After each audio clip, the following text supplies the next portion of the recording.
Hi everyone, welcome back to our study classes. I hope you all are doing well. So guys, once again welcome to our Assistant Professor Commerce PYQ series. आज के session में हम business economics के previous year questions को discuss करने वाले हैं, so and तक बने रहिएगा। ये सेशन हमारे सभी असिस्टेंट प्रोफेसर एग्जामिनेशन के लिए इंपॉर्टेंट रहने वाले हैं। सो जो भी एमपीपीएससी, कर्नाटक एग्जामिनेशन की, आरपीएससी एग्जामिनेशन की and even UGC net commerce and management की प्रिपरेशन कर रहे हैं, उनके लिए भी ये वाला सेशन इक्वली इंपॉर्टेंट रहने वाला है। ठीक है जी। सो इस सेशन को इंटरेस्टिंग बनाना है हमने, इस सेशन को प्रीमियर करने वाले हैं हम, तो चैट बॉक्स में मेरे साथ बने रहिएगा, read the questions carefully and try to answer on your own in chat box before I get you to the solution. ठीक है जी। So without wasting any more time, let's start today's business economics PYQs session. So before moving to the first question, you can check out these courses currently running on the EverStudy platform. All of these courses are designed in such a way that they help you prepare in a very structured and concept based manner. ठीक है, different examination के लिए courses available हैं. Master course 2.0 UGC Net Commerce की preparation कर रहे हैं आप, paper 1 and paper 2 का detailed course आपको मिल जाएगा. And even crash course available है UP GDC Assistant Professor Examination के लिए. एमपीपीएससी की प्रिपरेशन अगर आप कर रहे हैं तो उसके लिए भी आपको कोर्सेज मिल जाएंगे. कर्नाटका के लिए फुल कोर्स अवेलेबल है एंड इवन पंजाब लेक्चरर के लिए डिटेल्ड कोर्स कॉमर्स का अवेलेबल है. सो आप अगर अपने कॉन्सेप्ट स्क्रैच से बिल्ड करना चाहते हैं या फिर पीवाईक्यूज की प्रैक्टिस करना चाहते हैं, एमसीक्यूज की ज़्यादा से ज़्यादा प्रैक्टिस करना चाहते हैं, so you will find a course that matches your preparation needs. Okay, so you can choose the course that best suits your exam and start your preparation with us today. चलिए जी, तो ये आपकी screen पर first question है. Question को carefully read करना है आपने और चैट बॉक्स में आंसर बताना है क्या होने वाला है. If average revenue is constant at all the levels of output, then marginal revenue will be. आपसे पूछा गया है कि एवरेज रिवेन्यू कांस्टेंट है सभी लेवल्स ऑफ आउटपुट पर, तो मार्जिनल रिवेन्यू क्या होगा यहाँ पर. Option A greater than average revenue at all the levels, option B less than average revenue at all the levels, option C average revenue के equal होगा marginal revenue at all the levels, option D increasing at a decreasing rate. So मुझे बताइए क्या answer यहाँ पर रहने वाला है क्वेश्चन नंबर 1 का. सो आई होप सभी ने अपने माइंड में इसका आंसर सोच लिया होगा. ठीक है जी, तो अब हम डिस्कस करते हैं कि क्या आंसर होगा. सो क्वेश्चन में आपको बोला है कि एवरेज रिवेन्यू कांस्टेंट है सभी लेवल्स ऑफ आउटपुट पर. तो ऐसा कब होता है जब हमारा प्राइस कांस्टेंट होता है. अगर हमारा प्राइस कांस्टेंट है eight all the levels of output, तो हमारा एवरेज रिवेन्यू जो है वो प्राइस के इक्वल होगा. ठीक है, यहाँ पर हम टेबल बना लेते हैं. लेट्स सपोज हमारे पास first unit, second unit, third unit है. ठीक है जी, और प्राइस जो है हमारा 10 है हर लेवल ऑफ आउटपुट पर. कांस्टेंट है प्राइस हमारा. ठीक है, अब जब प्राइस कांस्टेंट है हम यहाँ पर टोटल रिवेन्यू निकाल सकते हैं. कैसे? Price into quantity. सो यहाँ पर हो जाएगा हमारा 10, 10 इंटू 2 20, और थर्ड यूनिट पर हमारा हो जाएगा 30. ठीक है, सिमिलरली एवरेज रिवेन्यू किसके इक्वल होगा? जो price constant at all the levels of output, तो एवरेज रिवेन्यू भी हमारा सेम रहेगा. और इसको हम इस तरीके से भी निकाल सकते हैं, total revenue divided by quantity.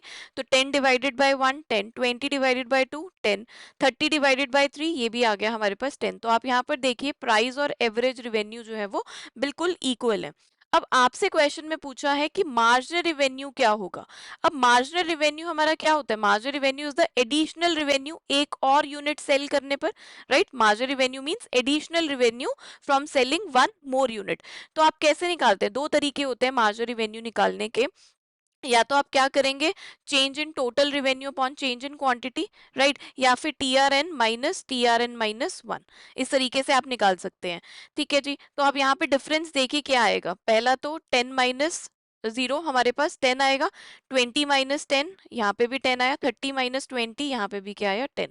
तो आप देखिए कि जब हमारा एवरेज रिवेन्यू कांस्टेंट है सभी लेवल्स ऑफ आउटपुट पर, तो हमारे पास क्या रिलेशन निकल के आता है? Average revenue is equal to marginal revenue is equal to price.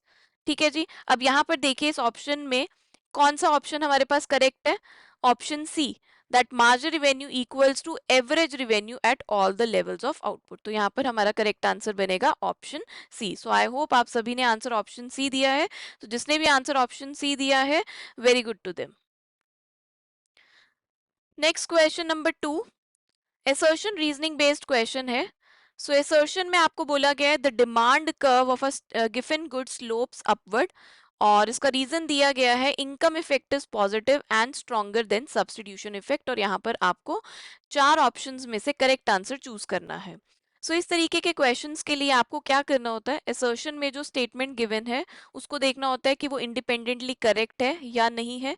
Similarly reason में जो स्टेटमेंट गिवन है वो इंडिपेंडेंटली करेक्ट है या नहीं है, और साथ ही साथ आपको ये भी चेक करना है कि जो रीजन में स्टेटमेंट दी गई है क्या वो असर्शन वाली स्टेटमेंट को सपोर्ट कर रहा है या फिर नहीं कर रहा है। राइट, तो ये तीन चीजें आपको असर्शन रीजनिंग बेस्ड क्वेश्चन के लिए चेक करना होता है। तो आइए फर्स्ट स्टेटमेंट यानी कि जो असर्शन में स्टेटमेंट गिवन है उसकी बात करते हैं। डिमांड कर्व ऑफ अ गिवन गुड स्लोप्स अपवर्ड। नॉर्मली तो हमारा लॉ ऑफ डिमांड कहता है कि प्राइस बढ़ने पर डिमांड कम होती है एंड वाइस वर्सा, लेकिन गिवन गुड क्या है, एक्सेप्शन है। तो एक्सेप्शन हमारी कहती है कि प्राइस के बढ़ने पर डिमांड भी बढ़ेगी। तो यहाँ पर कैसा रिलेशन है, प्राइस और डिमांड के बीच में पॉजिटिव रिलेशन है। तो डिमांड कर्व कैसा होगा, अपवर्ड स्लोपिंग होगा। तो बिल्कुल असर्शन में जो स्टेटमेंट गिवन है वो बिल्कुल करेक्ट है। अब रीजन में आपको बोला गया है कि income effect is positive and stronger then the substitution effect. अब इन दोनों एस्पेक्ट्स में से ये वाला एस्पेक्ट तो बिल्कुल ठीक है कि इनकम इफेक्ट स्ट्रॉन्गर होता है then the substitution effect in case of गिवन goods, but income effect negative होता है, पॉजिटिव नहीं होता। आप खुद सोचिए ना कि अगर प्राइस बढ़ रहा है, अगर किसी कॉमोडिटी का प्राइस बढ़ रहा है तो कंज्यूमर की जो रियल इनकम है वो कम हो जाएगी, यानी कि उसकी जो परचेजिंग पावर है वो कम हो जाएगी। तो इसीलिए यहाँ पर इनकम इफेक्ट जो होती है वो कैसा होता है, नेगेटिव होता है। ठीक है, क्योंकि अब कंज्यूमर की परचेजिंग पावर कम हो गई है, रियल इनकम कम हो गई है, तो वो इससे भी ज्यादा कोर्स ग्रेन परचेज करेगा या फिर इंफीरियर गुड परचेज करेगा। हम ये कह सकते हैं गिवन गुड्स तो वैसे इंफीरियर गुड्स होते हैं, हाईली इंफीरियर गुड्स होते हैं, तो वो तो परचेज ही नहीं कर पाएगा ना, अच्छे गुड्स नॉर्मल गुड्स नहीं परचेज कर पाएगा। तो इसीलिए इनकम इफेक्ट जो है वो कैसा होता है, नेगेटिव होता है इन केस ऑफ गिवन गुड्स। तो यहाँ पर करेक्ट आंसर आपका बनेगा option D, that is assertion में जो स्टेटमेंट गिवन है वो ट्रू है, बट जो रीजन में स्टेटमेंट गिवन है वो फॉल्स है।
सो नेक्स्ट क्वेश्चन भी हमारा यहाँ पर पेनिट्रेशन प्राइसिंग स्ट्रैटेजी पे बेस्ड है। सो यहाँ पूछा गया है कि price penetration strategy is adopted to option A recover research cost in shortest period, option B maximise short term profit at a higher price, option C target premium customers with luxury pricing, and option D stimulate demand and capture large market share. सो आपसे पूछा गया है कि pricing penetration pricing strategy क्यों adopt की जाती है। तो यहाँ पर आपको एप्रोप्रिएट आंसर चूज करना है। ठीक है जी। सो अभी हमने डिस्कस किया कि पेनिट्रेशन प्राइसिंग स्ट्रैटेजी का मतलब क्या है कि न्यू प्रोडक्ट को मार्केट में लो प्राइस पे लॉन्च किया जाता है ताकि ज्यादा से ज्यादा कस्टमर्स अट्रैक्ट हो, डिमांड इंक्रीज हो और मार्केट शेयर जल्दी से कैप्चर हो जाए। ठीक। सो यहाँ पर फर्स्ट ऑप्शन है recover research cost in shortest period. अब रिसर्च कॉस्ट कैसे जल्दी रिकवर हो सकती है जब आप कम प्राइस पे प्रोडक्ट को बेच रहे हैं। रिसर्च कॉस्ट तो तभी जल्दी रिकवर होगी ना अगर आप हाई प्राइस पे प्रोडक्ट को मार्केट में बेच रहे हैं। और हाई प्राइस कौन से केस में होता है, जब हमारी स्किमिंग स्ट्रैटेजी होती है। ठीक है। तो पेनिट्रेशन प्राइसिंग स्ट्रैटेजी में हम जल्दी से रिसर्च कॉस्ट को कवर नहीं कर सकते हैं। ठीक है। और उसके बाद नेक्स्ट ऑप्शन बोला है maximise short term profit at higher price. अब पेनिट्रेशन प्राइसिंग का ऑब्जेक्टिव शॉर्ट टर्म प्रॉफिट नहीं होता है। पेनिट्रेशन प्राइसिंग स्ट्रैटेजी का ऑब्जेक्टिव होता है long term market share. Long term market share, तो ये ऑप्शन भी हमारा यहाँ पर गलत हो जाता है। नेक्स्ट है target premium customers with luxury pricing. अब लग्जरी या प्रीमियम कस्टमर्स के लिए तो हाई प्राइसिंग स्ट्रैटेजी यूज की जाती है। अब हाई प्राइसिंग स्ट्रैटेजी यानी कि अगेन स्किमिंग प्राइसिंग स्ट्रैटेजी, तो ये ऑप्शन भी हमारा यहाँ पर गलत हो जाता है। और नेक्स्ट है stimulate demand and capture large market share, तो बचा हमारा डी ऑप्शन जो कि बिल्कुल ठीक है। यही पेनिट्रेशन प्राइसिंग का मेन ऑब्जेक्टिव होता है कि हमारे पास लो प्राइस हो। लो प्राइस होगा तो ज्यादा कस्टमर्स होंगे, मोर कस्टमर्स। ठीक है। ज्यादा कस्टमर्स होंगे तो हायर डिमांड, और डिमांड ज्यादा होगी तो लार्ज मार्केट शेयर। ठीक है जी। सो यहाँ पर करेक्ट आंसर बनेगा हमारा option D. So moving to the next question, which of the statements given below is false. आपको बताना है कि कौन सी स्टेटमेंट गलत है यहाँ पर। ठीक है। क्वेश्चन को केयरफुली रीड करना है।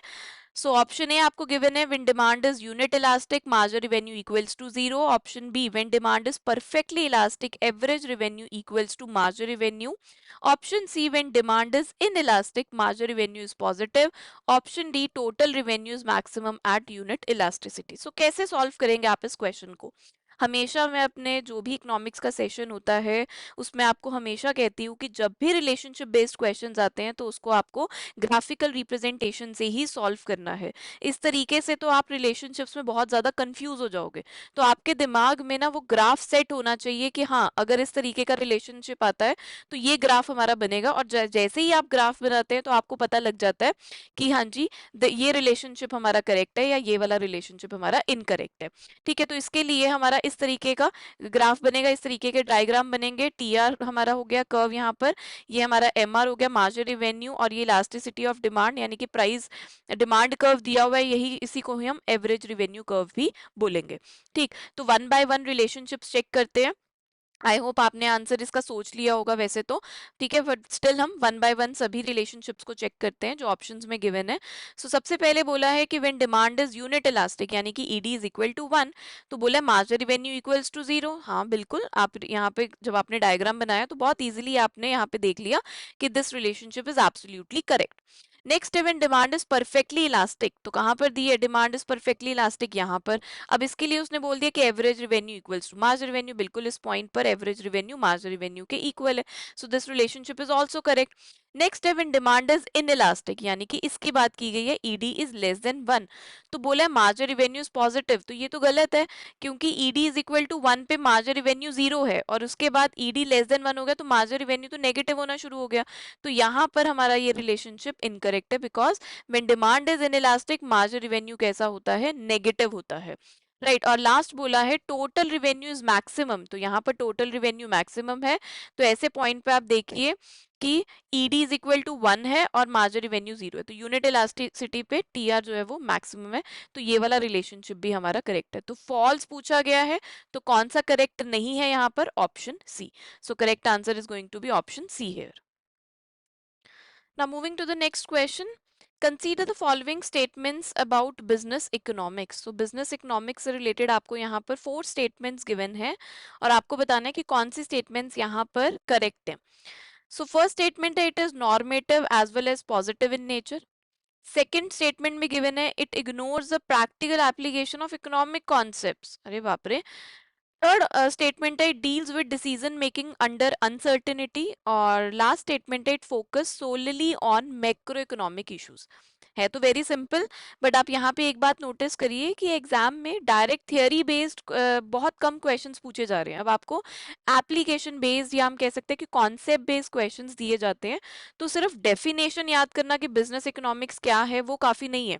ठीक है ना, अगर आपको कॉन्सेप्ट क्लियर है ना, तो आप किसी भी तरीके का क्वेश्चन सॉल्व कर सकते हैं, फिर चाहे वो स्टेटमेंट बेस्ड क्वेश्चंस हैं, असर्शन रीजनिंग बेस्ड क्वेश्चंस हैं, वो बहुत इजीली आप सॉल्व कर सकते हैं। ठीक है, तो कॉन्सेप्ट पे आपने ध्यान देना है। तो चलिए यहाँ पर स्टेटमेंट्स को देखते हैं हम। पहले बोला है कि बिजनेस इकोनॉमिक्स जो है वो पॉजिटिव भी है और नॉर्मेटिव भी है, जो कि बिल्कुल ठीक है। पॉजिटिव क्या कहता है कि हमें फैक्ट्स बताती है कि व्हाट इज की सिचुएशन है, और नॉर्मेटिव यानी कि सजेशंस भी देती है, यानी कि व्हाट शुड बी। तो बिजनेस इकोनॉमिक्स दोनों का यूज बिजनेस डिसीजंस को लेते टाइम करती है। ठीक। Next it ignores the practical application of economic concepts, ये तो बिल्कुल ही ऑपोजिट बोल दिया। बिजनेस इकोनॉमिक्स का मतलब ही क्या है कि इकोनॉमिक्स के जो कॉन्सेप्ट्स हैं, इकोनॉमिक्स की जो थियरीज हैं, उनको अपनी जो डेली की जो डिसीजंस उन्होंने लेने हैं बिजनेस में, उनको प्रैक्टिकली अप्लाई करना। ठीक है ना, कॉन्सेप्ट्स को प्रैक्टिकल बिजनेस डिसीजंस में अप्लाई करने को ही तो बिजनेस इकोनॉमिक्स कहते हैं। कि आपको कोई प्राइसिंग डिसीजन लेना है, आपको डिमांड फॉरकास्टिंग करनी है, या कॉस्ट एनालिसिस करनी है, प्रॉफिट प्लानिंग करना है, तो वहां पर इकोनॉमिक्स के कॉन्सेप्ट से तो आप अप्लाई कर रहे हैं। तो सेकंड स्टेटमेंट तो बिल्कुल ही ऑपोजिट है, ये तो बिल्कुल ही बड़ा ब्लंडर स्टेटमेंट में दे दिया गया है। तो देखने से, पढ़ने से ही पता लग गया कि ये इनकरेक्ट है। Next is it deals with decision making with under uncertainty, तो ये बिल्कुल करेक्ट है। आपको पता है कि जो बिजनेस इन्वायरमेंट है, जो बिजनेस हमारा, जहाँ जिस मार्केट में, जिस मार्केट में या जिस इंडस्ट्री में हमारा बिजनेस है, वो उसका फ्यूचर कैसा है, अनसर्टेन होता है ना। तो demand, cost, competition, market conditions change होती रहती हैं, तो इसलिए बिजनेस इकोनॉमिक्स जो है मैनेजर्स को अनसर्टेन सिचुएशंस में भी बेटर डिसीजंस लेने में हेल्प करती है। और लास्ट है it's focus solely on macro economic issues, तो ये भी हमारा इनकरेक्ट है, क्योंकि बिजनेस इकोनॉमिक्स जो है वो हमारा मेनली माइक्रो इकोनॉमिक्स पर बेस्ड होता है। ठीक है, क्योंकि बिजनेस है ना, एक पर्टिकुलर यूनिट की बात की जा रही है, तो वहां पर माइक्रो इकोनॉमिक्स के कॉन्सेप्ट्स की एप्लीकेबिलिटी होती है। लेकिन मैक्रो इकोनॉमिक्स के जैसे इश्यूज हो गए, इन्फ्लेशन, जीडीपी, गवर्नमेंट पॉलिसीज, उनका भी यूज किया जाता है बिजनेस डिसीजंस लेते टाइम। तो ये सोलली वर्ड यूज करना, it focus solely on macro economic issues, तो ये गलत हो जाता है। ठीक है, तो इसीलिए यहाँ पर हमारे पास सिर्फ 2 स्टेटमेंट्स करेक्ट हैं, दैट इज फर्स्ट, और जो हमारी थर्ड है वो स्टेटमेंट करेक्ट है। सो अकॉर्डिंगली करेक्ट आंसर यहाँ पर बनेगा हमारा ऑप्शन बी। अब यहाँ पर देखिए क्वेश्चन में कैसे पूछ लिया आपसे, how many of the statements given above are the correct. आपको बताना है, ये नहीं बताना कि कौन कौन सी स्टेटमेंट करेक्ट है या इनकरेक्ट है, आपको बताना है कि कितनी स्टेटमेंट्स यहाँ पर करेक्ट है। तो सिर्फ 2 स्टेटमेंट्स यहाँ पर करेक्ट है, सो आंसर यहाँ रहेगा option B. Okay, now moving to the next question number 7। यहाँ पर आपको 4 स्टेटमेंट्स गिवन है, ऑलमोस्ट जो सभी स्टेटमेंट्स है वो लॉ ऑफ डिमांड से रिलेटेड है, और आपको बताना है कि लॉ ऑफ डिमांड से रिलेटेड जो स्टेटमेंट्स यहाँ पर गिवन है, उनमें से कितनी स्टेटमेंट्स यहाँ पर करेक्ट है। वन बाय वन सभी स्टेटमेंट्स को देखते हैं। First statement, law of demand shows N inverse relationship between price and quantity demanded. Second statement, it assumes that income and taste remains constant. Third statement, given goods are in exceptions to the law of demand. And fourth statement में बोला है law of demand does not apply to necessities. आपको बताना है कि कितनी statements यहाँ पर correct है। वन बाय वन सभी स्टेटमेंट्स को देखते हैं। आई होप आपने इसका आंसर सोच लिया होगा कि कितनी स्टेटमेंट्स करेक्ट हैं। स्टिल हम सभी स्टेटमेंट्स को डिस्कस कर लेते हैं।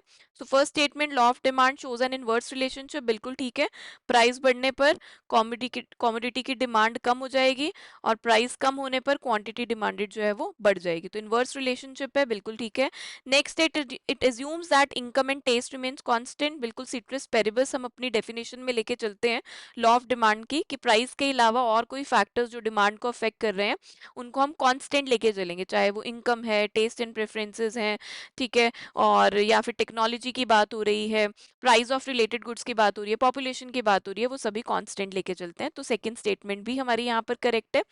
नेक्स्ट, गिवन goods are an exceptions to the law of demand, ये स्टेटमेंट भी बिल्कुल करेक्ट है। लॉ ऑफ डिमांड नॉर्मली कहता है कि प्राइस बढ़ने पर डिमांड कम होगी, लेकिन गिवन गुड्स के केस में प्राइस बढ़ने पर क्वांटिटी डिमांडेड भी बढ़ जाती है। तो कैसा रिलेशनशिप देखने को मिल रहा है यहाँ पे? पॉजिटिव रिलेशनशिप, जबकि लॉ ऑफ डिमांड तो कहता है कि नेगेटिव रिलेशनशिप होता है, इनवर्स रिलेशनशिप होता है, तो it becomes an exception to the law of demand. तो थर्ड स्टेटमेंट भी हमारी यहाँ पर करेक्ट है। अब बात आती है फोर्थ स्टेटमेंट की, जो यहाँ पर कंफ्यूजन क्रिएट कर रही है आपके लिए, कि law of demand does not apply to necessities. तो ये स्टेटमेंट हमारी करेक्ट नहीं है। लॉ ऑफ डिमांड नेसेसिटीज पर भी अप्लाई होता है। नेसेसिटीज का मतलब, अब नेसेसिटीज में किस तरीके के गुड्स आप लोगे नॉर्मली? जैसे वीट की बात हो रही है, ठीक है, मिल्क की बात हो रही है, या फिर आपको इलेक्ट्रिसिटी की बात हो रही है, तो इस तरीके के गुड्स जो है वो हमारी नेसेसिटीज में आती हैं। तो आप खुद सोचिए कि क्या इनके प्राइस बढ़ने पर डिमांड जीरो हो जाती है, कंप्लीटली आप बंद कर दोगे? नहीं नहीं जी नहीं, बिल्कुल भी नहीं। प्राइस बढ़ने पर डिमांड कंपैरेटिवली हम कम कर देंगे, बट जीरो तो नहीं करते ना। ठीक है, अब आप खुद देखिए कि पहले जो मिल्क का प्राइस था वो 60 रुपीज पर लीटर था, ठीक है, और अब प्राइस जो है वो बढ़ के 70 रुपीज पर लीटर हो गया। तो जहां आप पहले 2 लीटर परचेज करते थे गुड्स को, मिल्क को, अब आप वहां पे 1.5 लीटर परचेज करेंगे। तो ऐसा तो नहीं है ना कि मिल्क के प्राइसेस बढ़ने पर आपने कंप्लीटली उसको बंद कर दिया, उसको लेना ही बंद कर दिया, ऐसा तो नहीं है, आप उसके डिमांड को कम कर देंगे। तो इसलिए जो हमारा जो हमारी लॉ ऑफ डिमांड होती है वो नेसेसिटीज पर भी अप्लाई होती है, ठीक है ना। तो प्राइस बढ़ने पर डिमांड थोड़ी कम हुई है, इसलिए लॉ ऑफ डिमांड यहाँ पर स्टिल अप्लाई कर रहा है। बस डिफरेंस ये है कि नेसेसिटीज की जो डिमांड है वो इनइलास्टिक होती है, यानी कि प्राइस चेंज का इफेक्ट डिमांड पर कम होता है, ठीक है। तो still law of demand applies to necessities, but the demand is relatively inelastic because consumers can not easily stop buying essential goods, ठीक है। तो जहां पर अब आपको ना एक डिफरेंस समझना यहाँ पर जरूरी है कि इनइलास्टिक डिमांड का मतलब है law of demand still applies, और नो लॉ ऑफ डिमांड का मतलब है कि ओनली एक्सेप्शनल केसेस, जैसे गिफन गुड्स, वेबलिन गुड्स, या फिर फ्यूचर में प्राइजेस बढ़ने की एक्सपेक्टेशंस की बात हम कर रहे हैं, तो वहां पर नो लॉ ऑफ डिमांड है। नेसेसिटीज के केस में लॉ ऑफ डिमांड हमारा अप्लाई हो रहा है because demand is inelastic in nature. तो यहाँ पर 3 स्टेटमेंट, फर्स्ट 3 स्टेटमेंट्स हमारी करेक्ट है, सो करेक्ट आंसर यहाँ पर जाएगा ऑप्शन सी। चलिए अगले क्वेश्चन पर आते हैं। Consider the following statements, again 4 statements आपको गिवन है। फर्स्ट स्टेटमेंट में बोला गया है कि एवरेज रिवेन्यू मार्जिनल रिवेन्यू के इक्वल होता है परफेक्ट कंपटीशन के केस में। सेकेंड स्टेटमेंट में बोला गया है कि marginal revenue falls faster than average revenue under monopoly. Then third statement में बोला है कि जब मार्जिनल रिवेन्यू नेगेटिव होता है तो टीआर राइज करता है हमारा। और लास्ट स्टेटमेंट में बोला है कि average revenue is always greater then marginal revenue in imperfect competition. अब यहाँ पर भी आपको बताना है कि कितनी स्टेटमेंट्स यहाँ पर करेक्ट है। तो स्टूडेंट्स, जब एग्जाम में इस तरीके के क्वेश्चन पूछे जाते हैं ना कि how many of the following statements are correct, या फिर how many of the following statements are incorrect, तब सबसे ज्यादा कंफ्यूजन हो जाती है और गलती के चांसेस भी बढ़ जाते हैं, क्योंकि यहाँ सिर्फ एक स्टेटमेंट आइडेंटिफाई नहीं करनी, बल्कि हर स्टेटमेंट को आपको इंडिविजुअली इवेल्युएट करना पड़ता है। इसलिए कभी भी डायरेक्टली ऑप्शन मत चूज करिए, ठीक है। हर स्टेटमेंट को इंडिविजुअली इवेल्युएट करिए और उसके सामने आप लिखते जाइए कि ये वाली करेक्ट है या ये वाली इनकरेक्ट है, और बाद में काउंट कीजिए, क्योंकि सिली मिस्टेक्स होने के चांसेस यहाँ पर बहुत होते हैं, ठीक है। तो ये अप्रोच अगर आप फॉलो करेंगे ना, तो किसी भी तरीके की कंफ्यूजन नहीं रहेगी, ठीक।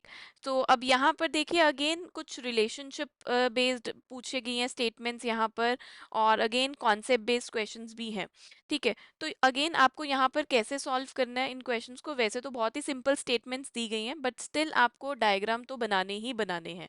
अब यहाँ पर पूछा फर्स्ट स्टेटमेंट में A R is equal to M R in imperfect competition.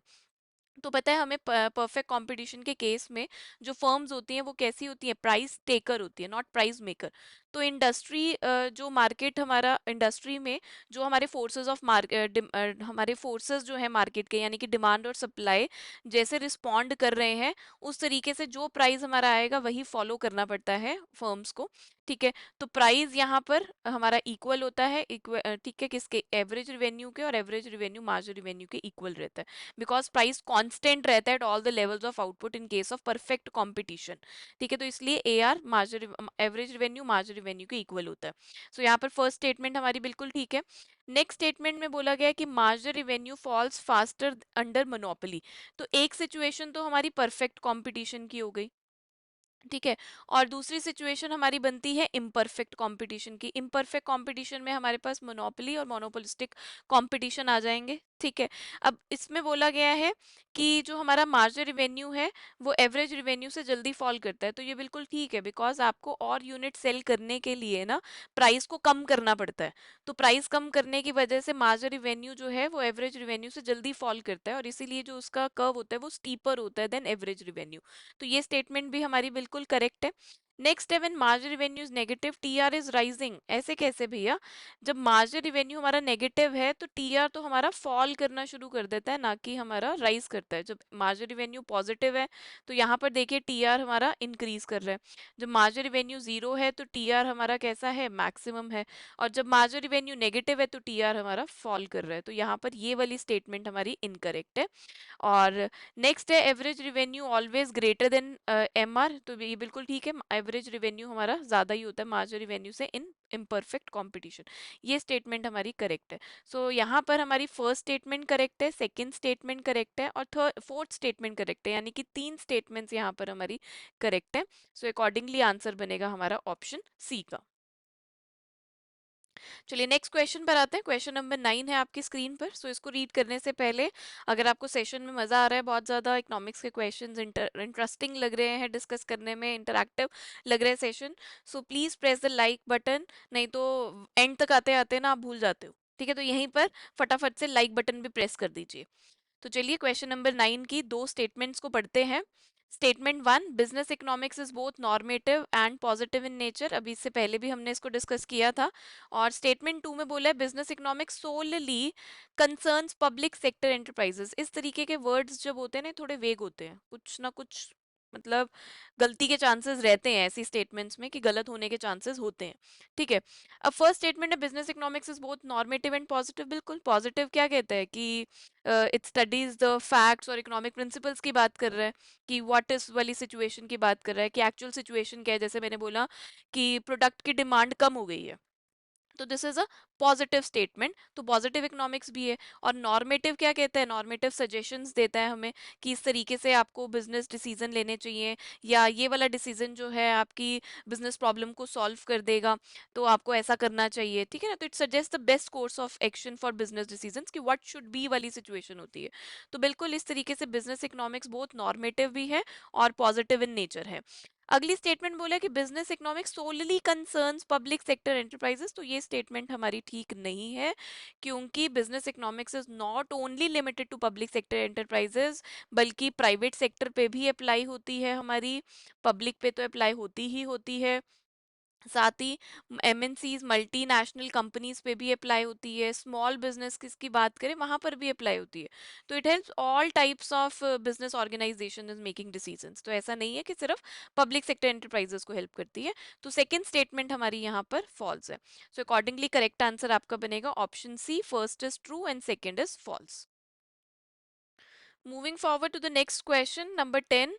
दो स्टेटमेंट्स आपको गिवन है। स्टेटमेंट 1 में बोला गया margin utility increases with each additional unit consumed, और सेकंड स्टेटमेंट बोला है, indifference curves that are farther from the origin represents higher level of utility.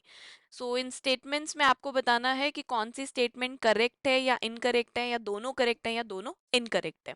सो जल्दी से बताइए क्या आंसर होने वाला है, चैट बॉक्स में अपना आंसर बताइए। सो एक एक करके समझते हैं इसको। Margin utility increases with each additional unit consumed. अरे ऐसा तो नहीं होता, मार्जिन यूटिलिटी तो हमारी डिक्रीज करती है अगर आप एक ही कॉमोडिटी को बार बार कंज्यूम करेंगे तो उससे मिलने वाली जो सेटिस्फेक्शन है, एडिशनल सेटिस्फेक्शन यानी कि margin utility, it decreases not increases. यही तो हमारा law of diminishing margin utility कहता है। तो स्टेटमेंट वन तो हमारी यहाँ पर इनकरेक्ट हो गई।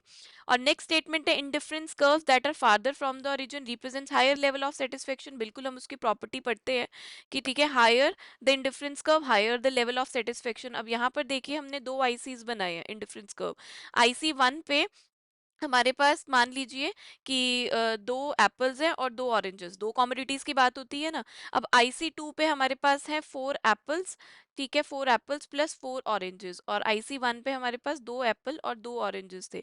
तो आप खुद ही देखिए ना कि आईसी टू में हमारे पास ज्यादा कॉमोडिटीज हैं तो ज्यादा सेटिस्फेक्शन मिलेगी। और आईसी टू हमारा फार्दर फ्रॉम द ओरिजिन है तो हायर लेवल ऑफ सेटिस्फेक्शन मिलेगा हमारा।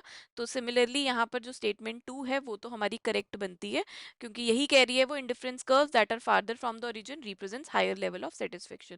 सो अकॉर्डिंगली करेक्ट आंसर यहाँ पर बनेगा option D, that is statement one is false and but statement second is true. चलिए जी आगे बढ़ते हैं, नेक्स्ट क्वेश्चन। अगेन आपको यहाँ पर दो स्टेटमेंट्स गिवन है और आपको बताना है कि कौन सी स्टेटमेंट यहाँ पर करेक्ट है या इनकरेक्ट है, या दोनों करेक्ट है या दोनों इनकरेक्ट है।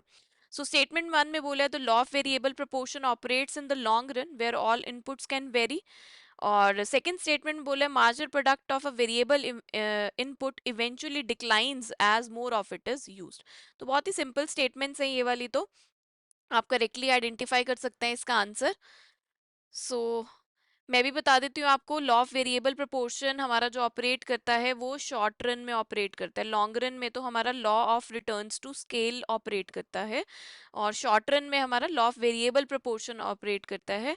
शॉर्ट रन यानी कि हमारे पास एटलीस्ट एक फैक्टर हमारा फिक्स्ड होता है, मशीन या आप लैंड की बात कर लो, और एक फैक्टर हमारा वेरिएबल होता है जैसे लेबर हो गया। तो इस सिचुएशन में हम देखते हैं कि लेबर के बढ़ने से आउटपुट कैसे चेंज होता है। तो लॉन्ग रन में तो क्या है कि सारे फैक्टर्स वेरिएबल होते हैं तो वहां पर law of returns to scale apply होता है, लेकिन शॉर्ट रन में हमारा law of variable proportion apply होता है। तो ये स्टेटमेंट हमारी इनकरेक्ट हो जाती है। नेक्स्ट है कि the marginal product of a variable input eventually declines as more of it is used. तो बिल्कुल ठीक है ये। जब हम फिक्स फैक्टर के साथ कंटिन्यूसली लेबर को यूज करते हैं तो मार्जिनल प्रोडक्ट हमारा पहले तो बढ़ता है, लेकिन फिर एक स्टेज के बाद हमारा मार्जिनल प्रोडक्ट जो है वो फॉल करना शुरू कर देता है, क्योंकि आप खुद सोचिए ना कि फिक्स रिसोर्सेज सेम रहते हैं और वर्कर ज्यादा हो जाते हैं, तो इससे क्या होता है, ओवर क्राउडिंग हो जाती है और जो हमारे एडिशनल वर्कर्स का कंट्रीब्यूशन है वो भी कम हो जाता है। जैसे मान लीजिए कि एक फैक्ट्री में हमारे पास एक ही मशीन है, ठीक है। अब अगर दो वर्कर्स इस पे लगे हुए हैं तो प्रोडक्शन ठीक है हमारी, ओके है। चार वर्कर्स हमने लगा दिए तो प्रोडक्शन बढ़ता है हमारा, ठीक है। अब आठ वर्कर्स अगर आपने एक ही मशीन पर लगा दिए तो इससे क्या होगा कि जो हर एक्स्ट्रा वर्कर का आउटपुट होगा वो कम हो जाएगा, तो इवेंचुअली जो हमारी मार्जिनल प्रोडक्ट है वो डिक्लाइन करेगी, ठीक है। तो सेकंड स्टेटमेंट यहाँ पर हमारी करेक्ट है। तो अकॉर्डिंगली यहाँ पर जो आपका करेक्ट आंसर जाएगा, करेक्ट ऑप्शन है वो है that is D, first is false and second is true. Moving to the next question, I hope मजा आ रहा है आपको सेशन में। अगेन आपको यहाँ पर दो स्टेटमेंट्स गिवन है। स्टेटमेंट वन में बोला गया कि peak load pricing is suitable when demand fluctuates significantly by time of day और सीजन। और सेकंड स्टेटमेंट बोला है penetration pricing involve setting a high initial price to skim the market. So pricing strategies based question है। दो pricing strategies की बात हो रही है यहाँ पर, एक पीक लोड प्राइसिंग की और सेकंड स्टेटमेंट में पेनिट्रेशन प्राइसिंग की। तो आपको बताना है कि करेक्ट स्टेटमेंट या फिर इनकरेक्ट स्टेटमेंट, या फिर दोनों स्टेटमेंट्स करेक्ट हैं या फिर दोनों ही करेक्ट है। सो पीक लोड प्राइसिंग की अगर हम बात करें तो पीक लोड प्राइसिंग का मतलब है कि पीक टाइम, यानी कि पीक टाइम का मतलब यानी कि हाई डिमांड जब है, पीक टाइम यानी कि हाई डिमांड जब है तो आप हाई प्राइस चार्ज कर रहे हैं, ठीक है। और ऑफ पीक टाइम है यानी कि लो डिमांड है तो आप लोअर प्राइस चार्ज कर रहे हैं। जैसे मान लीजिए कि रेनी सीजन है या रश आवर्स हैं तो कैब फेयर बढ़ जाते हैं हमारे। सिमिलरली फेस्टिवल्स का टाइम है, हॉलीडेज का टाइम है, वेकेशंस है तो एयरलाइन टिकट्स की बढ़ जाती है क्योंकि डिमांड ज़्यादा है, ठीक है। तो जब डिमांड टाइम या सीजन के अकॉर्डिंग चेंज होती है ना तो उसको peak load pricing strategy use की जाती है वहाँ पर। तो यहाँ पर स्टेटमेंट वन हमारी बिल्कुल ठीक है कि डिमांड फ्लक्चुएट कर रही है सिग्निफिकेंटली टाइम के हिसाब से या सीजन के हिसाब से। अब सेकंड स्टेटमेंट बोला है कि penetration pricing involve setting a high initial price, ये तो गलत है। पेनिट्रेशन प्राइसिंग का मतलब क्या होता है कि जब आप नया प्रोडक्ट लॉन्च कर रहे हैं तो वो लो प्राइस पे लॉन्च कर रहे हैं ताकि आप मार्केट को स्किम कर सकें, यानी कि मार्केट शेयर इंक्रीज करें, ज़्यादा से ज़्यादा कस्टमर्स को अट्रैक्ट कर सके। तो सेकंड स्टेटमेंट यहाँ पर हमारी इनकरेक्ट है। हाई इनिशियल प्राइस कब करते हैं? जब स्किमिंग प्राइसिंग स्ट्रैटेजी आप यूज़ कर रहे हैं। ठीक है, तो अकॉर्डिंगली यहाँ पर आपका करेक्ट आंसर जाएगा option C, statement one is true but second is false. चलिए जी, नेक्स्ट क्वेश्चन पर आते हैं। Question number 13, consider the following pairs. तो यहाँ पर आपको पेयर्स में कुछ मैचिंग गिवन है और आपको बताना है कि कितने पेयर्स यहाँ पर करेक्टली मैच्ड हैं। सो पहले बात की गई है प्रॉफिट मैक्सिमाइजेशन वाले ऑब्जेक्टिव की, और उसके पेयर में गिवन है long term goal for all the firms. Then बात की गई है सेल्स मैक्सिमाइजेशन की, और इसके लिए लिखा गया है increases firms market share. Then revenue maximization की बात हो रही है और उसके लिए लिखा गया may not result in increase profits. So आपको यहाँ पर बताना है कि कितने पेयर्स यहाँ पर करेक्टली मैच्ड हैं। ठीक है, तो वन बाय वन देखते हैं। पहले बात करते हैं प्रॉफिट मैक्सिमाइजेशन की। तो इसके लिए लिखा गया है long term goal for all the firms. ठीक है, जब इस तरीके के वर्ड्स आते हैं ना क्वेश्चन में, ऑल गिवन है, ऑलवेज गिवन है, नेवर गिवन है, ठीक है, सोलली और ओनली, तो यहाँ पर ऐसे वर्ड्स को आपने स्पेशली अटेंशन देनी है, स्पेशल अटेंशन देनी है, उसको ध्यान से पढ़ना है, फिर क्वेश्चन को सॉल्व करना है। क्योंकि इस तरीके के जो वर्ड्स होते हैं वो कई बार स्टेटमेंट को फॉल्स बना देते हैं। अब प्रॉफिट मैक्सिमाइजेशन लिखा है लॉन्ग टर्म गोल, हम कहते हैं कि ठीक है अल्टीमेट गोल तो ये है कि प्रॉफिट्स अर्न करने हैं। ठीक है, लेकिन हर फर्म का ऑब्जेक्टिव सिर्फ प्रॉफिट मैक्सिमाइजेशन नहीं हो सकता ना। हम ये कहते हैं कि ये क्लासिकल ऑब्जेक्टिव है। अब कुछ फर्म्स चाहती हैं कि उनका मार्केट शेयर इंक्रीज हो, सेल्स मैक्सिमाइज हो, या कुछ सर्वाइवल या ग्रोथ पर भी फोकस करती हैं। ठीक, तो इसलिए ये वाला पेयर जो है कहीं ना कहीं हमारा इनकरेक्ट हो जाता है। नेक्स्ट है सेल्स मैक्सिमाइजेशन की बात की है, तो ये वाला बिल्कुल हमारा करेक्टली मैच्ड हो रहा है। क्योंकि आप खुद देखिए कि सेल्स अगर हम इंक्रीज करते हैं, ज़्यादा सेल करेंगे, तो अल्टीमेटली कस्टमर्स भी बढ़ेंगे और मार्केट शेयर भी बढ़ेगा। तो ये पेयर हमारा करेक्ट है। नेक्स्ट है रिवेन्यू मैक्सिमाइजेशन की बात हो रही है। अब रिवेन्यू मैक्सिमाइजेशन यानी कि सेल्स रिवेन्यू मैक्सिमाइज हो रहा है या टोटल रिवेन्यू हमारा मैक्सिमाइज हो रहा है। लेकिन रिवेन्यू बढ़ने का मतलब ये नहीं है कि प्रॉफिट भी बढ़ेगा, क्योंकि अगर कॉस्ट भी बहुत ज़्यादा बढ़ जाती है तो रिवेन्यू इंक्रीज होने के बाद भी प्रॉफिट बढ़े ऐसा नहीं है, प्रॉफिट कम हो सकता है ना। तो सपोज जैसे मान लीजिए कि एक कंपनी है, वो 100 मोबाइल कवर बेच रही है और एक मोबाइल कवर की कॉस्ट जो है वो 100 रुपीज़ है। तो टोटल रिवेन्यू आप निकाल सकते हैं, कैसे निकालेंगे? 100 × 100, तो ये आ गया आपके पास 10,000, राइट। और टोटल कॉस्ट मान लीजिए कि आपकी प्रोडक्शन कॉस्ट मार्केटिंग कॉस्ट मिला के 7,000 है। तो टोटल प्रॉफिट आपका निकल आएगा कैसे? Total revenue minus total cost. तो यहाँ पर आपका टोटल प्रॉफिट आ गया 3,000, 10,000 माइनस 7,000। अब फर्म्स को कंपनी को अपनी सेल्स बढ़ाने के लिए क्या करना है, क्या करेगी? वो डिस्काउंट दे देगी। तो मान लीजिए कि उसने अपना मोबाइल कवर 70 रुपीज़ का कर दिया और उससे सेल्स बढ़ गई उसकी। तो अब वो 200 मोबाइल कवर बेच पा रहा है जब उसने 70 रुपीज़ कर दिया मोबाइल कवर का प्राइस। तो टोटल रिवेन्यू यहाँ पर क्या होगा? 200 × 70, तो ये आ गया हमारे पास 14,000। तो टोटल रिवेन्यू तो बढ़ गया 10,000 से 14,000 हो गया। लेकिन कॉस्ट भी तो हमारी साइमल्टेनियसली बढ़ रही है ना, क्योंकि उसने डिस्काउंट दिया। तो प्रोडक्शन का खर्चा, मार्केटिंग का खर्चा और डिस्काउंट का खर्चा मिला के जो हमारे पास टोटल कॉस्ट पड़ रही है वो 13,000 की पड़ रही है। अब आप बताइए कि टोटल प्रॉफिट यहाँ पर क्या हुआ? 14,000 माइनस 13,000 कितना हो गया? 1,000। सो आपने देखा कि रिवेन्यू 10,000 से 14,000 हो गया, लेकिन प्रॉफिट 3,000 से 1,000 हो गया। तो इसलिए रिवेन्यू मैक्सिमाइजेशन का मतलब सिर्फ टोटल रिवेन्यू का बढ़ना नहीं है, ये जरूरी नहीं कि प्रॉफिट भी मैक्सिमम का बढ़ाना है, ये जरूरी नहीं है कि प्रॉफिट भी मैक्सिमम होगा। ठीक है, तो ये पेयर भी हमारा करेक्टली मैच आया। होप ये स्टेटमेंट आपको अच्छे से समझ में आ गई है, ये पेयर, क्योंकि बहुत ही डिटेल में मैंने आपको एग्जाम्पल के साथ समझाया है। सो इजीली अब आप बता सकते हैं कि कितने पेयर्स यहाँ पर करेक्टली मैच्ड हैं। 2 पेयर्स यहाँ पर करेक्टली मैच्ड हैं, तो आंसर रहेगा ऑप्शन बी। चलिए नेक्स्ट क्वेश्चन पर आते हैं। Which one of the following is incorrect? आपको इनकरेक्ट बताना है, यहाँ पे ध्यान से पढ़िए, इनकरेक्ट बताना है in the context to the Giffen goods. Giffen goods की बात हम पहले भी वैसे कर चुके हैं, पर देखते हैं कि यहाँ पर क्या क्या स्टेटमेंट्स, क्या ऑप्शंस हमें गिवन है in the context of the Giffen goods. So पहले बात की गई है substitution effect is strong and significant, इसको हम ऑलरेडी डिस्कस कर चुके हैं। तो गिफन गुड्स में सब्सटीट्यूशन इफेक्ट स्ट्रॉन्ग नहीं होता है, सब्सटीट्यूशन इफेक्ट वीक होता है। इनकम इफेक्ट जो है वो ज्यादा पावरफुल होता है। ठीक है, तो ये वाली स्टेटमेंट जो है हमारी इनकरेक्ट हो जाती है। तो चलिए, वैसे तो आंसर हमें यहीं पर पता चल गया है, बट स्टिल हम बाकी ऑप्शंस भी देख लेते हैं।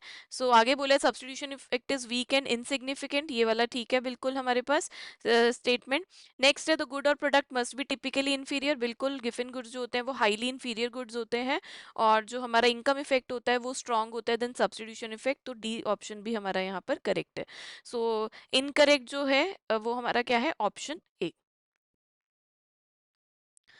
नेक्स्ट क्वेश्चन पर आते हैं। तो दो स्टेटमेंट्स यहाँ पर गिवन है हमें मार्केट स्ट्रक्चर से रिलेटेड। पहली स्टेटमेंट में मोनोपोली से रिलेटेड बात की गई है, और सेकंड स्टेटमेंट परफेक्ट कंपटीशन की बात कर रही है। सो स्टेटमेंट्स को पढ़ते हैं ध्यान से, और आपको बताना है कि करेक्ट कोड यहाँ पर क्या होगा।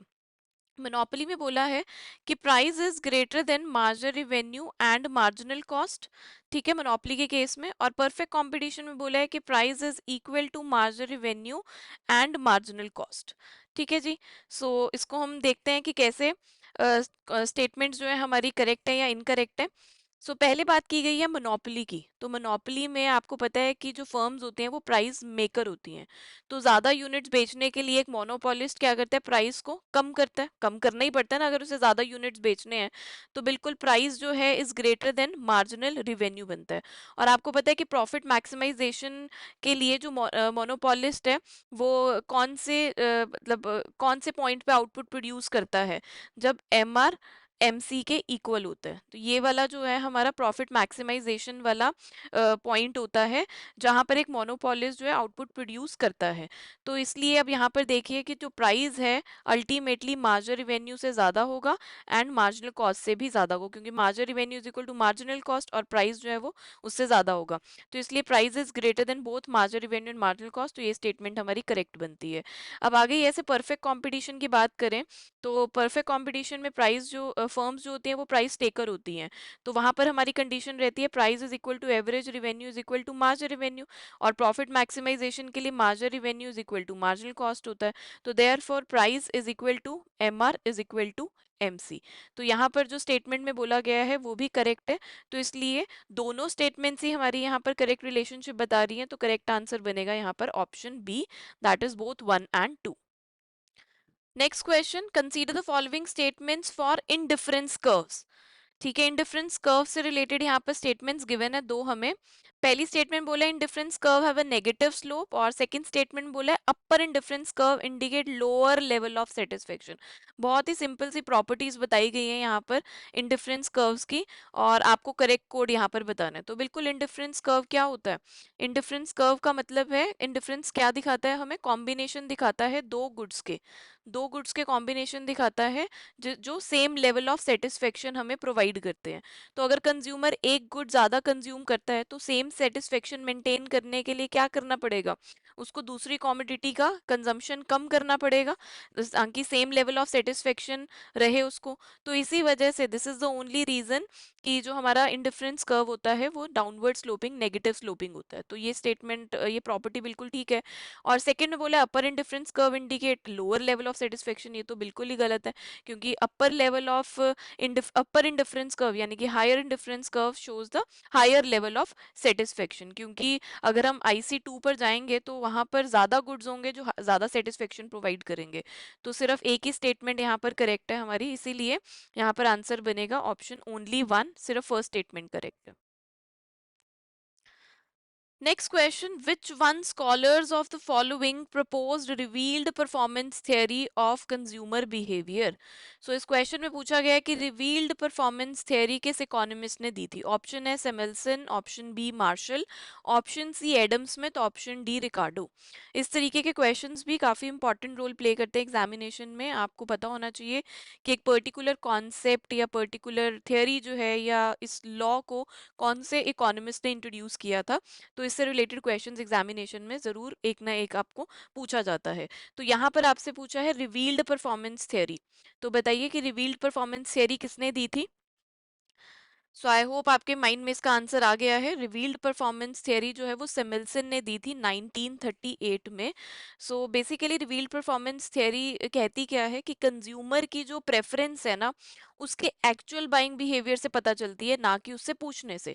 जैसे फॉर एग्जांपल एवरी संडे अगर एक कंज्यूमर को हम ऑप्शन देते हैं कि आपको पिज़्ज़ा ऑर्डर करें आपके लिए या फिर बर्गर ऑर्डर करें, या फिर जब वो कहीं जाता है कुछ खाने के लिए अपने फैमिली फ्रेंड्स के साथ, तो वहां पर वो हमेशा हर बार क्या करता है कि अगर पिज्ज़ा और बर्गर का ऑप्शन दिया जाता है, वो हर बार पिज्ज़ा ही मंगवाता है अपने लिए। तो अगर कंज्यूमर पिज्ज़ा खरीद रहा है बार बार, बर्गर नहीं खरीद रहा, तो इसका मतलब ये है कि पिज्ज़ा उसकी फर्स्ट प्रेफरेंस है। तो कंज्यूमर ने कुछ बोला नहीं, लेकिन उसकी परचेज ने उसकी प्रेफरेंस रिवील कर दी, तो इसको हम रिवील्ड प्रेफरेंस थियरी बोलते हैं। चलिए आगे बढ़ते हैं। सो न्यूमेरिकल बेस्ड क्वेश्चन है, डिमांड से रिलेटेड। देखते हैं क्या इन्फॉर्मेशन आपको गिवन है क्वेश्चन के अंदर। If current demand of economics books is 10,000, current demand हमें गिवन है, तो हम Q1 ले लेते हैं इसको। 10,000 हमें गिवन है। The elasticity of demand is 0.75। जो भी इन्फॉर्मेशन आपको गिवन है अपने पास नोट करते जाइए। The price increases is 50 rupees per book, तो यानी कि प्राइस इंक्रीज डेल्टा पी आपको गिवन है 50। Calculate the change in quantity of book demanded if the original price is 150। सो आपको डेल्टा क्यू यहाँ पर फाइंड आउट करना है, और ओरिजिनल प्राइस आपको गिवन है 150। ठीक है। So this is the information you are given with. अब इस इंफॉर्मेशन के बेसिस पे आपको डेल्टा क्यू निकालना है। तो जब ऐसी इंफॉर्मेशन आपको गिवन है, तो आप सिंपली अपना ये वाला फॉर्मूला लगाइए, delta Q upon delta P into P upon Q, यही फॉर्मूला होता है। ठीक है। तो आई होप आपने अपने पास सॉल्व कर लिया होगा इसको। ठीक है, अगर नहीं किया तो मेरे साथ साथ सॉल्व करिए। डेल्टा क्यू आपको निकालना है, तो ऐसे ही लिख लेते हैं। ईडी आपको गिवन है कितना, 0.75। ठीक है, डेल्टा पी कितना है हमारे पास, डेल्टा पी गिवन है बिल्कुल 50 गिवन है। P1 आपको गिवन है 150, और आपको क्यू भी गिवन है 10,000। तो सारी इन्फॉर्मेशन गिवन है, सिर्फ डेल्टा क्यू आपको निकालना है सिंपली। तो अपनी वैल्यूज कैसे, जैसे मैथमेटिकली आप सॉल्व करिए इसको, इंटू 10,000, और इधर हम लेके आए 150 is equal to delta Q. तो 0.75 का भी हम यहाँ पर 100 ले लेते हैं, तो ये दोनों कैंसिल आउट हो गया, ये भी हमारा कैंसिल आउट हो गया। ठीक है, तो ये बना हमारे पास। ठीक है, ये सॉरी 10 आया यहाँ पर, और यहाँ पर आ गया 3। ठीक है जी, और यहाँ पर आ गया 25। सो ये बनता है हमारा delta Q is equal to 2500। तो देखिए ऑप्शन में डेल्टा क्यू 2500 गिवन है, बिल्कुल ऑप्शन बी में 2500 गिवन है। सो चेंज इन क्वांटिटी कितना हुआ, 2500, तो आंसर रहेगा ऑप्शन बी। चलिए जी नेक्स्ट क्वेश्चन पर आते हैं। विच of the following is not correctly match, तो यहाँ पर भी बेसिकली पेयर्स गिवन है। अब लेकिन आपको यहाँ पर ये नहीं बताना कि कितने पेयर्स करेक्टली मैच्ड हैं, कितने इनकरेक्टली मैच्ड हैं। सिंपली आपको बताना है कि कौन सा करेक्टली मैच्ड नहीं है यहाँ पर। तो सबसे पहले बात की गई है cross price elasticity is greater than zero. तो बोला गया है कि सब्स्टिट्यूट गुड्स के केस में होता है। तो बिल्कुल आप देखिए, अगर टी का प्राइस बढ़ता है तो कॉफ़ी की डिमांड बढ़ जाती है। तो ये कैसा रिलेशन है, पॉजिटिव रिलेशनशिप है। तो क्रॉस इलास्टिसिटी सब्स्टिट्यूट्स के केस में कैसी होती है, पॉजिटिव, यानी कि ग्रेटर देन जीरो, तो ये करेक्टली मैच्ड है। नेक्स्ट है cross price elasticity is less than zero. बिल्कुल, यहाँ पर कॉम्प्लीमेंट्री गुड्स के केस में हमारे पास नेगेटिव होती है क्रॉस प्राइस इलास्टिसिटी, बिकॉज आप देखिए अगर पेट्रोल के प्राइसेस बढ़ जाते हैं तो कार की डिमांड कम हो जाती है, तो नेगेटिव रिलेशन देखने को मिलता है यहाँ पर। तो कॉम्प्लीमेंट्री गुड्स के केस में नेगेटिव होता है। नेक्स्ट, ये भी करेक्टली मैच्ड है। आगे बात की गई है हमारे पास कि income elasticity less than zero, तो गुड इन्फीरियर गुड होता है, तो ये भी ठीक है बिल्कुल। जब इनकम बढ़ने पर डिमांड कम हो जाए तो उस गुड को हम इन्फीरियर गुड ही कहते हैं। तो इनकम इलास्टिसिटी नेगेटिव होती है यहाँ पर, लेस देन जीरो। और उसके बाद है income elasticity greater than zero, good is a गिवन गुड। अरे गिवन गुड्स तो इन हाईली इन्फीरियर गुड्स होते हैं, तो यहाँ पर तो इनकम इलास्टिसिटी हमारी नेगेटिव होती है, तो ये गलत है हमारे पास। सो जो हमारा फोर्थ पेयर है वो करेक्टली मैच नहीं है, तो आंसर यहाँ पर रहेगा हमारे पास ऑप्शन ए, ओनली 4। चलिए अगले क्वेश्चन पर आते हैं। Given below are two statements, one is assertion and other as reason. तो यहाँ पर असर्शन रीजनिंग बेस्ड क्वेश्चन है, आपको पता है कि इसे कैसे सॉल्व करना है। असर्शन में जो स्टेटमेंट गिवन है उसको आपने अच्छे से पढ़ना है और बताना है कि वो करेक्ट है या नहीं है। फिर रीजन में जो स्टेटमेंट गिवन है वो बताना है कि आपको करेक्ट है या नहीं है। और रीजन जो गिवन है वो असर्शन को सपोर्ट कर रही है या नहीं कर रही है। ठीक है, तो यहाँ पर बोला गया है फर्स्ट असर्शन में, the average fix cost goes on programming declining. तो ये स्टेटमेंट हमारी बिल्कुल ठीक है, क्योंकि आप देखिए एवरेज फिक्स्ड कॉस्ट आप कैसे निकालते हैं, total fixed cost divided by quantity, इस तरीके से निकालते हैं। तो जब आउटपुट बढ़ता है तो हमारी जो एएफसी होती है वो कंटिन्यूअसली हमारी कम होती जाती है। इसका रीजन क्या होता है कि जो हमारी टोटल कॉस्ट होती है ना वो स्प्रेड हो रही है over large and large output. ठीक है, तो इसी वजह से हमारा जो एएफसी है वो फॉल करता रहता है, but it never touches the X axis. ठीक है, एक्स एक्सेस को कभी भी टच नहीं करता है वो। तो असर्शन में जो स्टेटमेंट गिवन है वो बिल्कुल ठीक है। अब रीजन में बोला है as the output increases total fixed cost get spread over a larger and larger output. तो यही रीजन मैंने बोला असर्शन में जो स्टेटमेंट गिवन है उसके लिए। तो बिल्कुल असर्शन और रीजन में जो स्टेटमेंट गिवन है वो इंडिविजुअली भी करेक्ट है, और करेक्टली रीजन जो है वो एक्सप्लेन जस्टिफाई कर रहा है हमारी असर्शन वाली स्टेटमेंट को। सो करेक्ट आंसर यहाँ पर आपका बनेगा ऑप्शन नंबर डी। ठीक है, इसको मैं इस तरीके से भी आपको समझा सकती हूँ कि जैसे मान लीजिए कि टोटल फिक्स्ड कॉस्ट जो है वो 100 गिवन है। अब आउटपुट अगर हमारा 10 है, आउटपुट अगर हमारा, हम यहाँ पे आउटपुट लेते हैं। ठीक है, आउटपुट अगर हमारा 10 है तो आप एवरेज फिक्स कॉस्ट निकाल सकते हैं, क्या आएगी हमारे पास 100 डिवाइडेड बाय 10, 10 आएगी। आउटपुट अगर 20 हो गया आपका, 100 डिवाइडेड बाय 20 कितना आ गया, एएफसी 5 आ गया।